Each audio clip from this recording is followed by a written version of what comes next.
That's right. Welcome in. Welcome back, folks. What a wild Notre Dame news cycle. I've never seen anything like it. It's wild. Let's get into this. Notre Dame has a couple of options of how to move forward from the current position they're in. To me, I think there's one way to go to get out of all this mess. Let's get into an edition of the Always Irish Show. As always, you can find the program on YouTube. Do it. Subscribe if you haven't yet. Appreciate it very much. Give the video a thumbs up. That helps Yanni Boy out as well.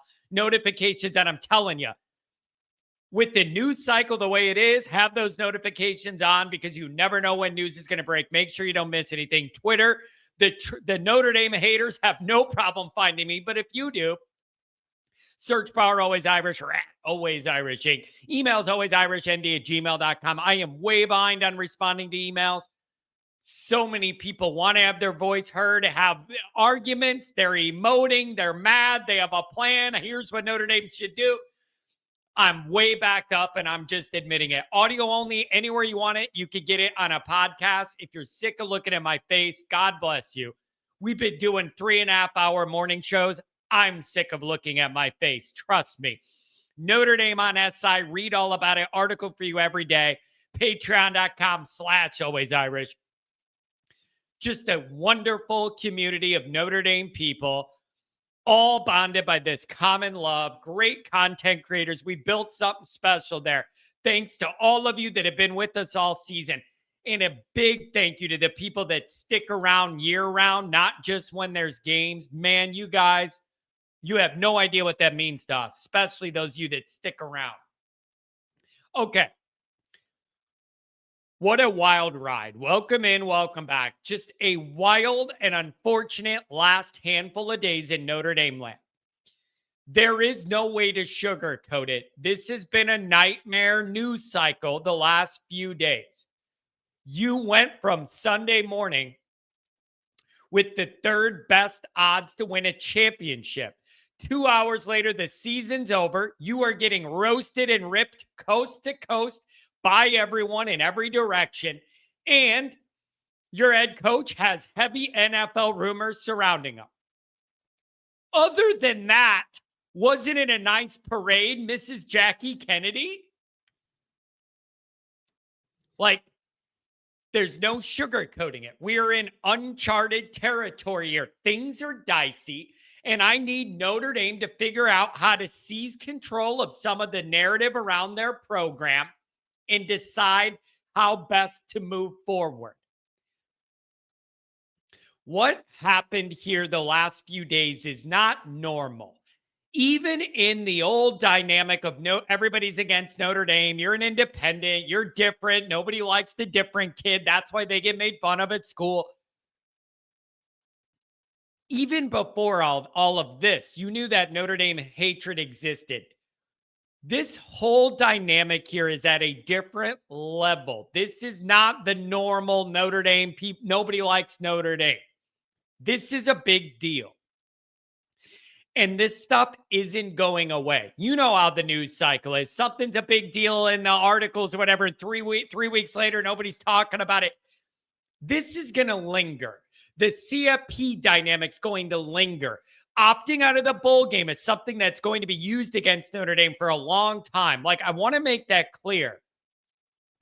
This dynamic is very, very different. And these things are going to last, and they got to be dealt with. I do not believe the move Notre Dame can make here is no move. A lot of complaining. The news cycle dies down. We get into the middle of the winter after the playoffs, and it dies down. Nothing changes. And we just show up in August ready again, and we hope it all goes different. I don't think that's a viable option. I think the lesson learned here is Notre Dame's got to start taking its own interests first and pushing this to a different level than it did before. Now that you see exactly the extent of which everything's ganging up against you. And I'm going to start here. Notre Dame chooses this. Notre Dame chooses this. Just like I said about missing the playoff, like a part of it is if you didn't lose 2 games, you wouldn't have any of these problems. Some of that's on Notre Dame. We need to preface this discussion by admitting we're choosing this. You want to be independent, you got to deal with some of what comes with it. So I'm saying, I know Notre Dame's choosing this life. I know that. But what's happened here is not normal. From the snub to the opt out to look at what this has turned into nationally, the positive is you now know the exact extent to which all this hatred comes from, how real it is, how deep it goes, and how far people are willing to go to kick Notre Dame. Okay? That's helpful moving forward. That's helpful. But you got to change your posture towards all this if you're Notre Dame. You got to change the way you've been thinking about, we're going to be a good partner with everybody. We take people at their word. We just want to be a good partner. Oh, you want your refs to come in here and screw us? Okay. Miami, you dipped out of the game 2 years ago, and then you pop up and say you only want to play us at your place week 1. No, thanks. That doesn't work for us. Like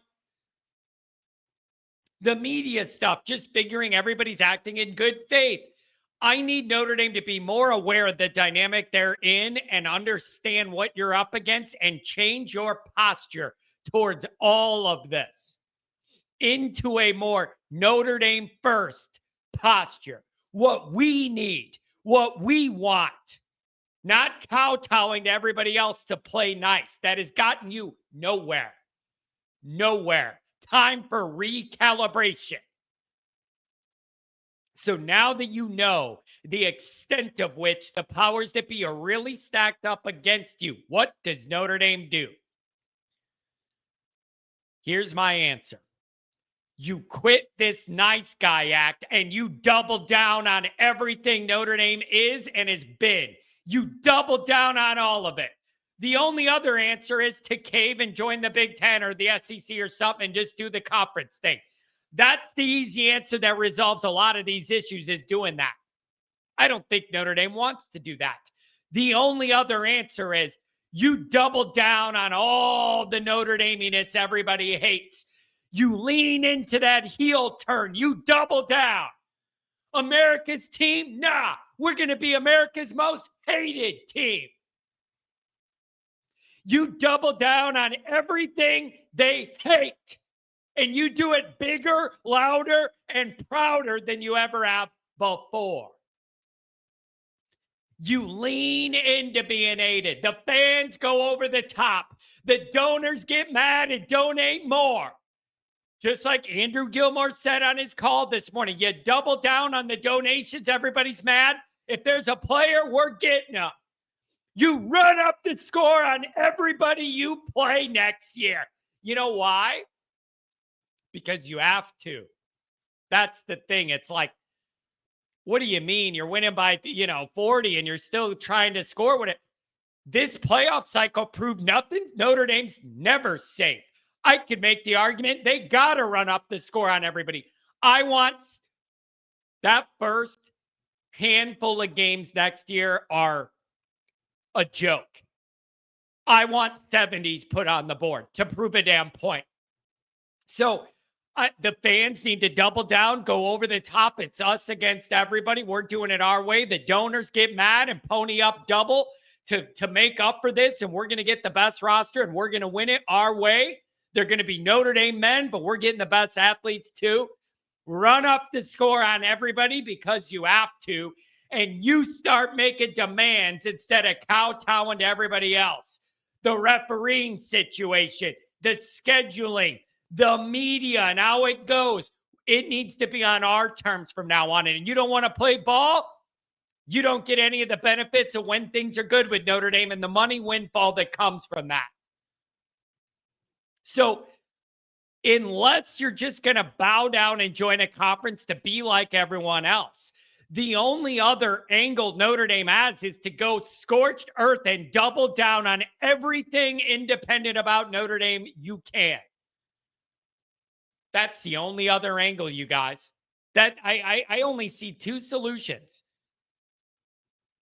This is all stacking up against us. We're joining the Big Ten for every sport, whatever. It'll be a great schedule. I'll love it way more than the ACC one, but I'll have a part of my heart will be dead inside that you join. The only other path is to double down and go harder on the independent Notre Dame thing way more than you ever did. I don't see another solution. Complaining about everything that's happened and not changing anything is not an option. This is a big wake-up call. This is a big wake-up call, I think. So that's what I think you do. The whole Notre Dame ecosystem doubles down on everything everybody hates about us. The fans, the players, the coaches, the media, the donors, everyone. You double down on it. Now, I'm done with the ACC. They clearly don't value this relationship. I saw the emails leaked. They accidentally included Notre Dame on the emails they were writing, trying to get Notre Dame out of the playoff. They accidentally included us in it. I'm done with the ACC. I don't know what comes next, though. It's really easy to say, screw the ACC. Well, you got to have a plan of what you're doing next. Okay? So that is where Pete needs to do his work. Really important job on Pete's desk right now. What do you do now and how do you navigate this? Because status quo is not going to work from now on. You saw how it ended up when you play nice with everybody else. That cannot be the course forward. So there are people that thought I overreacted, wanting more out of Pete, more emotion in the presser. I'm totally open to the idea that he's working the phones and all this other stuff is going on behind the scenes. I hope so. Because the outcome of this can't be a lot of complaining and no tangible changes. Okay? Permanent damage needs to mean permanent damage. I didn't say that. RAD said that. If it's permanent damage, I got to believe you're working something else out. You will lose all credibility if you say permanent damage, nothing ever comes of this, and we just re-rack it for next year. Your AD loses all credibility. You said permanent damage and you didn't change anything. You're just complaining. I want to talk to the manager at Target. Cannot be. Cannot be. You can't backtrack from that once you say it. So that is a big piece of this. What you do with that ACC, saying the fans need to double down and the donors need to do more. Yeah. But this is a bigger project. What you do about your partner, the ACC. So I want to believe Pete was playing it cool, keeping it above board in the presser. I wanted a little more anger out of him. If he chose the stoic, calm route and a whole bunch of stuff's going on behind the scenes, I'm fine with that. But I'm skeptical till I get a news alert. Notre Dame's out of the ACC. We're doing something else. I'm skeptical till I see that post. As for the playoff itself, Pete is on the board. Changes are needed with more transparency and procedure to benefit all teams moving forward, not just Notre Dame. So anything Pete does, angling for adjustments to the playoff thing, needs to be framed. This is not just for Notre Dame's benefit. Every team deserves a more transparent, fair process to decide this field. And I'm going to go in there and use my power to push for that. That's the messaging. It isn't just about Notre Dame, all teams. So unless you're just going to join the Big Ten in football, the only other option is to go scorched earth, screw everyone else, double down on doing it our way, and go 100% on everything. There is no NIL thing too much. There is no donor money level we won't surpass to get what we need and our roster and do all of it. You need to double down and go scorched earth on it our way. So here are the 4 things I think Notre Dame needs to focus on. Number 1, Have a PR plan of how you're navigating this. You are getting ripped from every single corner of the country. You're getting ripped. How does Notre Dame want to handle that PR? Pete talking more? Or do you shut it all down and work behind the scenes and let your actions do the talking when you come up with a different arrangement that's more fair for Notre Dame or whatever it is? I don't know. But Notre Dame's got to understand right now, you're losing a PR battle all over. How do you want to handle that? Number 2, secure Marcus Freeman. All the people and the media entities, national and just like independent, that are against Notre Dame are the ones pushing Freeman to the NFL rumors the most because they want Notre Dame to die. Not this season, the whole thing. So they want Notre Dame to fail. They're the ones pushing Marcus to the NFL, hoping this whole thing falls apart under Notre Dame. So securing Marcus, pay whatever it is, do whatever you need. Everybody wants this guy for a reason, the NFL and college. You got him. Keep him happy. Number 3, this is the toughest one to me. Figuring out how you're going to deal with this ACC partnership where they don't want to be a good partner. You need to figure it out. Everyone's sick of the ACC's part of the schedule. If you're not playing Miami, Florida State, or Clemson, it is so boring. Every week is the same. It's just boring. There's no redeeming quality to the ACC. It's a dying conference. Let them die, and you get away and wash your hands. Watch them die. And number 4, Pete has a seat at the CFP table. What can he get done? He's outnumbered in the room, but what can he do to get done to make this a fair process for everybody moving forward? So I don't think they want to fold and join a conference and be like everyone else. The only answer then is you double down and you go scorched earth on everything Notre Dame that everyone hates. You go harder than you ever did before. I don't see another way out. What do you guys think?